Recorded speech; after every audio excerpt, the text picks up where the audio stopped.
За намайг Хүнжин гэдэг би PMI Mongolia chapter буюу төслийн менежментийн институтийн энэ олон улсын байгууллагын Монгол дахь салбарын ерөнхийлөгчөөр 2015 оны 1 сарын 1-ээс сонгогдож ажиллаж байна. Нийгмийн салбарт ямар чилчилтүүдийг нэвтрүүлэхэд олон янзын төсөл дээр холбогдож ажилласан ажлын туршлагатай гэж бас бахархаж явдаг.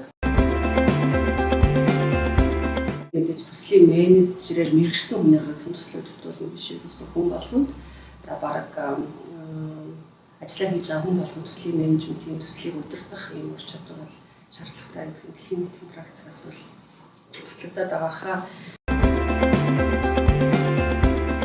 Төлөвлөх за тийм мэдээж одоо төсөв хуваараад сайн гаргах ялангуяа төслийн бол амин сүнсэнд хүсэж байгаа үр дүнгээ гаргахын тулд оролцогч талуудтайгаа маш сайн ойлголцох, мэдээ зорилгоо тодорхой гаргах, юу гэсэн хүлээж байгаагаа бүх оролцогч талуудтай нээлттэй мэдэрдэх. За тэгээд ажлын явцад бүгдэнд нь тодорхой живд мэдээлэл өгж явах гэсэн ийм янз бүрийн ур чадварууд бол хэрэгтэй байдаг л да. Монгол улсын хөгжлийн дараагийн үе бол мэдээж гадаадын хөрөнгө оруулалтаас шууд хамаатай гэдэг нь олон талаараа нөхцөлөгдөж байгаа учраас бид нэр тэр хүмүүстэй нэг хэлээр ярьдаг, ижил төвшөнд ойлголцож чаддаг тийм ур чадварыг эзэмшсэн байх ёстой. Энд бол төслийн менежментийн боловсруулсан арга туршлага, мэдлэг мэдээлэл бүх юм бол мэдээж тус дэмий өгнө.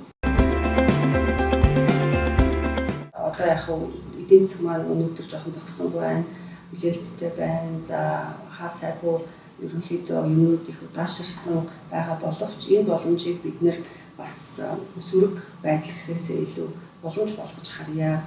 Ийм нөхцөлд бид нэр өөрснийгөө дараагийн үе шатанд магадгүй маш их ажил өргөх гэж байгаа үед өөрсдөө бэлдэх энэ одоо боломж гэж үзүүл яасан бэ гэсэн үгнээс чадвараа бэхжүүлжээ. Өөрснийхөө мэдлэг чадварыг сайжруулад дараагийн шатанд биднээс хүсэн хүлээлтж байгаа тэр ур чадварт тэнцвэрч хэмжээний мэрэгчлэлтэн болоход одоо цаг заваа зарцуулъя гэдэг үгнээс энэ сэдвийг сонгож авсан байна.